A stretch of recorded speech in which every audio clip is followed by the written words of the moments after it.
Hey guys, I'm probably going to put up random videos from time to time. This first video I wanted to talk about because I have watched Hamilton nonstop since it dropped. Well, okay, I watched it like 5 times. But the Hamilton-Burr kind of relationship is always something that interested me before because of the controversy and kind of the conspiracy that kind of surrounds it. So I wanted to kind of go through one of the songs, "The World Is Wide Enough," and kind of go into more of what happened or what it says happened in history. So first off, let's talk about the feud. Hamilton and Burr were friends and kind of were frenemies and then kind of went back and forth. I think they were full on enemies at the end, but who knows?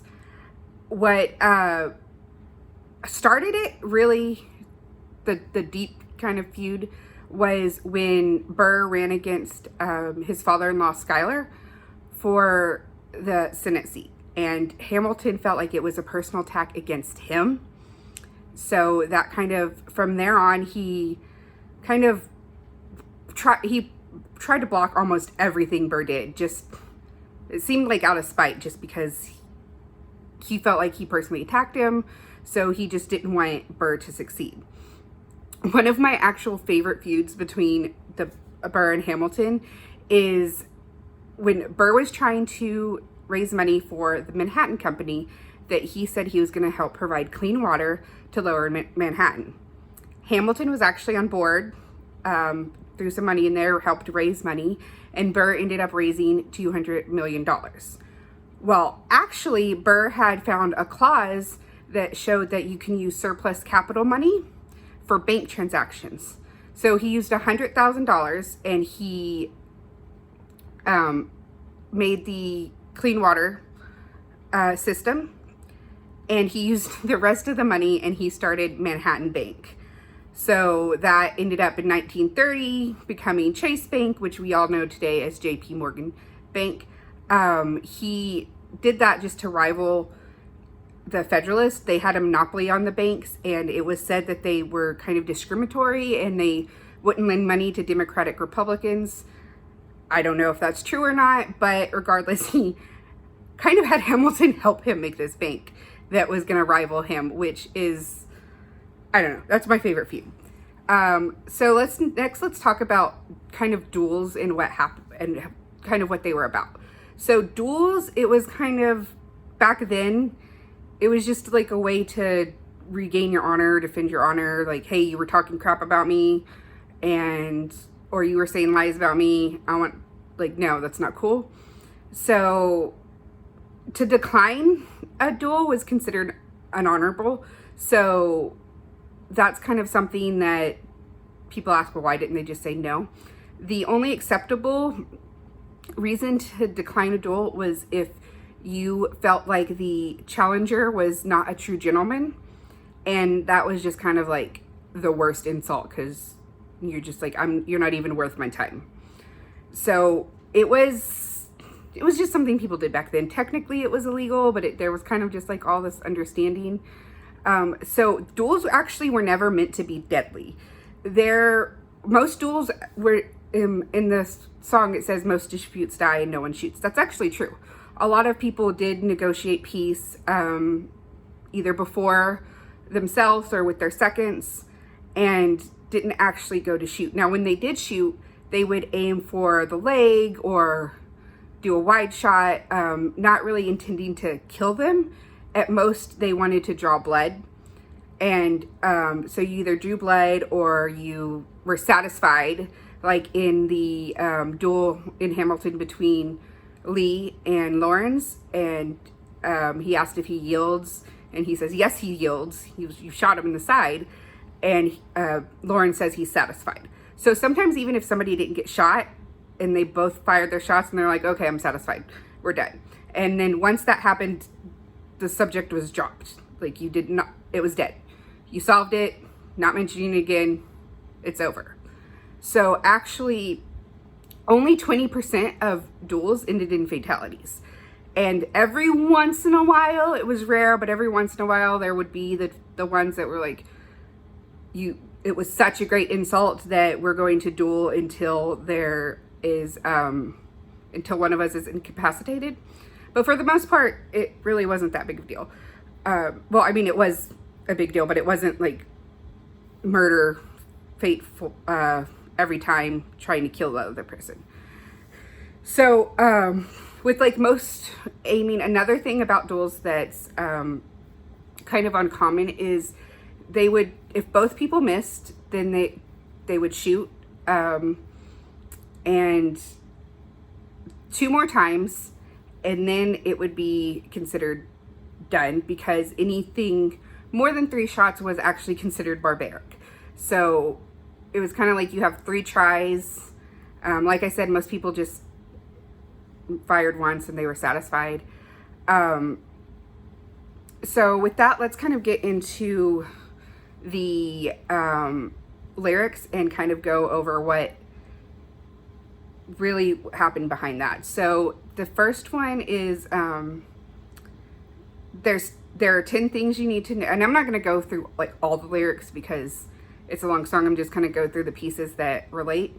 So it says, there are 10 things you need to know. Number 1, we rode across the Hudson at dawn. So he did arrive first. Burr arrived around 6:30 that morning. He was said to have been wearing a black silk coat that was considered bulletproof. I don't know how bulletproof stuff was back then, but that is noted that he was wearing that. And he was with my friend William P. Van Ness, signed on as my number 2.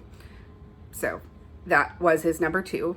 Hamilton arrived with his crew, Nathaniel Pendleton, at a doctor that he knew.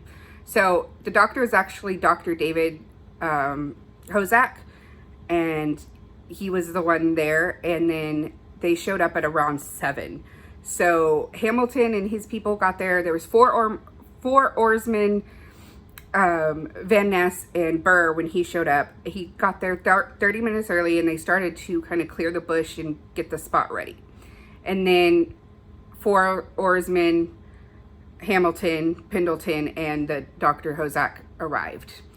I watched Hamilton examine the terrain. I wish I could tell you what was happening in his brain. So it could have been that that was the place that he shot. Like, unfortunately, nobody really knows what's going around in his brain. His second did draw first position, so he could have just kind of been looking around, deciding where he wanted to take position at. But of course, you don't really know what people are thinking.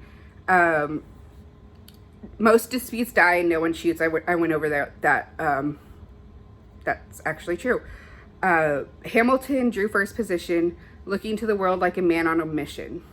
So Hamilton, one of the things that's pointed out is they say obviously he didn't tend to shoot Burr because he drew first position and he chose to be facing the sun, where the sun would be in his eyes. Now, whether this is true or not, I don't know. He definitely was kind of looking to see what his surroundings were. Next it says, this is a soldier with marksman ability. Neither of them really shot since the war, so there's no way to tell. And in history, it's not particularly clear on whether Burr was a bad shot and Hamilton was a good shot. So this is kind of not unclear because we don't really know. They hadn't really shot through the war. Burr did practice and practice his aim and shooting before the duel. It's never said whether Hamilton did or not. So all we know is that he says he didn't intend to shoot Burr. He wasn't going to shoot him. He wrote that letter. The letter only was going to be read if he died. So people speculate that that was just kind of to make him look good and that he did intend to shoot Burr. So again, like, there's a lot of kind of controversy and he said, she said that goes on during this. So then it goes, the doctor turned around so he could have deniability. So the doctor turns around, and actually the 2 seconds turn around. So they can say under oath, honestly, that they did not see the shots fired. So with that, there's kind of the problem that it's kind of his word against Burr's against Hamilton, but, you know, Hamilton's dead and everybody turns against Burr. They both say their version of what happened, the seconds, and they both have different accounts of what happened. But again, they should have been turned around and they shouldn't have seen what actually happened. So that's kind of hard. It's, again, a lot of questions, a lot of controversy surrounding this. Let's see what else. He examined his gun with such rigor. I watched as he methodically fiddled with the trigger. So, about this, the gun he used was his brother-in-law, John Church, who was married to Angelica. That gun stayed in the Church family up until 1930, when it was sold to Chase Bank, which bought out Manhattan Bank in 1930. The bank Burr started has had the gun, and they still have it today in the JP Morgan Chase. They either keep it in the museum or in their vault. So they've had that gun since 1930. In 1976, on the U.S. bicentennial, they wanted to reproduce the gun, and they took the gun and they had to take it apart to make sure they could make it as authentic as possible. And when they did that, they found that the gun had a hair trigger. Now, the gun also had sights, adjustable sights on the front and back, which you would have been able to notice that when you had the gun. The hair trigger, and what that is, it makes the trigger a lighter pull, and it will give you a faster, more accurate, and sometimes more powerful shot. And that's kind of important too, because Burr wouldn't have known that.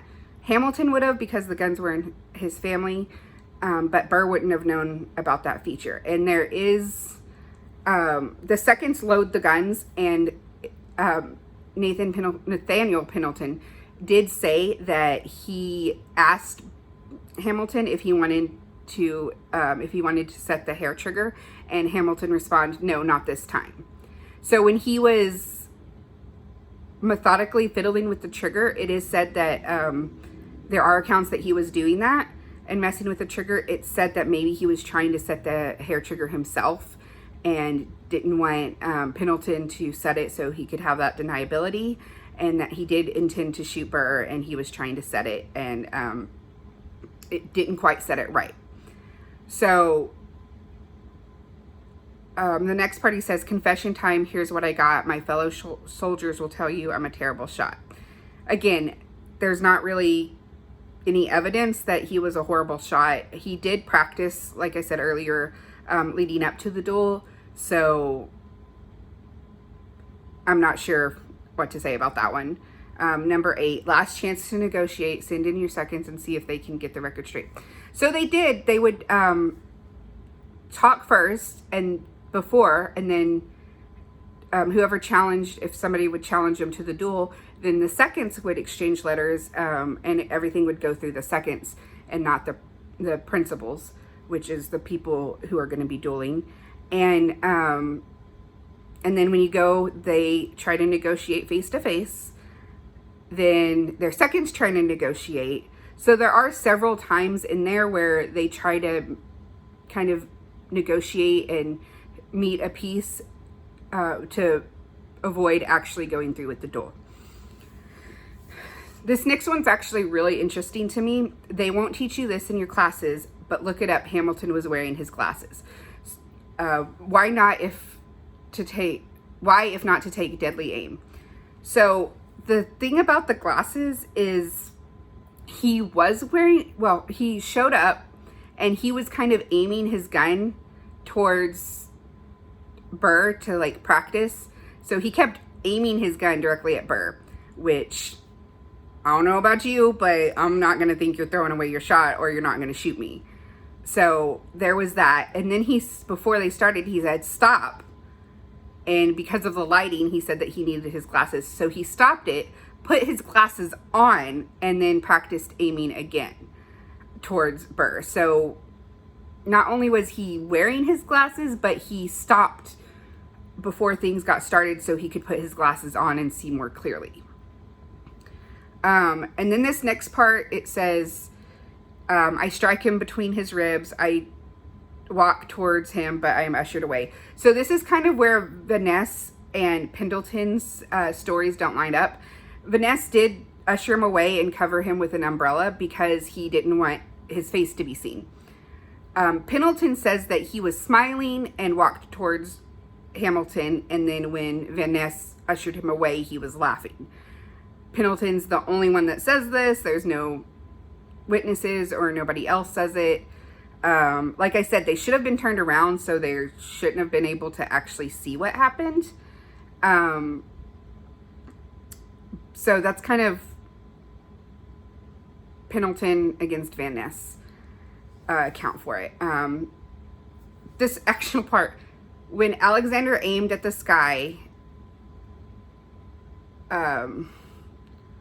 so it was actually unacceptable to aim at the sky. It was considered dishonorable. You either agreed to a piece before, or like you said, you shot to the leg or you shot wide. But to aim at the sky was something that it was against protocol back then. And it was something that just, it didn't make sense either. Like, create a piece or negotiate. Like, if you're not going to shoot, why would you aim at the sky? So that line was always kind of interesting to me. And then, of course, now I'm the villain in your history. So part of that, I think, is maybe because a lot of people didn't like Hamilton, but I guess just because he died, it kind of painted Burr badly, and Hamilton did leave that letter saying that he didn't intend to shoot. Now, while he says he didn't intend to shoot, he did shoot, and his bullet landed in a tree above Burr, about 6 feet above. So there's speculation that he tried to shoot, or that he wasn't going to shoot, and that when Burr shot him, his shot went off, which if he had the hair trigger, it would have been easier to go off. But again, why would he have set the hair trigger if he didn't intend to shoot Burr? So that just kind of doesn't make sense. Also, there's kind of speculation that he didn't set the hair trigger correctly, and that messed up his shot. So, I mean, he didn't aim towards the sky, and like I said, that would have been considered dishonorable, and he did shoot. They were turned around, though. There was no witnesses, so there's really no way to tell who shot first. But the story out there is Burr shot first, and Hamilton shot accidentally. But I don't really feel like that's what happened, but again, we'll never know. So since this, Burr was kind of painted as a villain, and I don't think it was fair, because it was kind of Pendleton's story that got out, and nobody really knows what happened. And I mean, duels were something that happened back then. So yes, it was sad and tragic that somebody passed away, but that was uncommon, and it could have been that Burr was aiming towards him because Hamilton was like taunting him and practice aiming towards him. It could be that he was trying to shoot wide and didn't shoot wide enough and shot him in the ribs. So it's kind of stuff we won't know what happened. So that's kind of just more back understanding to it. Like I said, it's kind of hard to tell. There's a lot of controversy about what actually happened and the fact that nobody knows. There are 20 to 25 rules, the Code Duello, that actually go over the etiquette of duel, and I'm going to put a link of that down in the description. So if you want, you can check it out. Other than that, let me know in the comments. Who do you think shot first? Do you think there's a conspiracy? Do you think it was Hamilton wanted to shoot Burr? Do you think Hamilton knew he was going to get shot by Burr? Because there is also that theory that he wanted to get shot because he just wanted to be remembered, and he knows that if he got shot and died, that would be a way that he remembered. My sister actually brought that theory to my attention. So it's just like I said, it's something we'll never know, but it is interesting and there is a lot to it. So let me know what you think happened down below, or if you have anything to say. If I got anything wrong and you need to correct me, go for it. Like I said, this is just kind of over the years stuff I've researched, so my memory could be a little cloudy. So just, yeah, do you think it was a controversy or speculation? Let me know. All right, bye guys.